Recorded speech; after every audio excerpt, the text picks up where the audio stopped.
শেরপুরে অবৈধ অস্ত্র উদ্ধারের অভিযোগে আটক ব্যবসায়ী হারেজ আলীর নিঃশর্ত মুক্তির দাবিতে মানববন্ধন করেছে স্থানীয় বাসিন্দারা।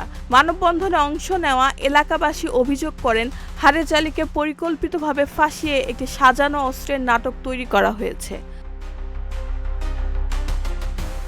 বক্তারা বলেন, হারেজ আলী দীর্ঘদিন ধরে একজন শান্তপ্রিয় ও সৎ ব্যবসায়ী হিসেবে এলাকায় পরিচিত।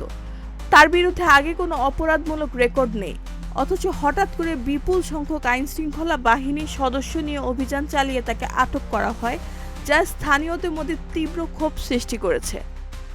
হারেজ কোনোদিন রাজনীতি করে না, কোনো সন্ত্রাস করে না, সে একজন ব্যবসায়ী।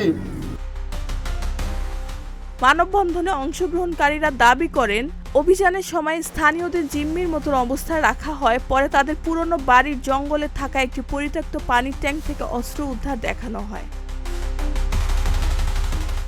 মানববন্ধন থেকে নিরপেক্ষ ও স্বচ্ছ তদন্ত, মামলা এজাহারে অনিয়ম অভিযোগ খতিয়ে দেখা এবং হারেজ আলীর দ্রুত মুক্তির দাবি জানানো হয়। একই সঙ্গে প্রকৃত দোষীদের শনাক্ত করে আইনের আওতায় আনার আহ্বান জানান এলাকাবাসী।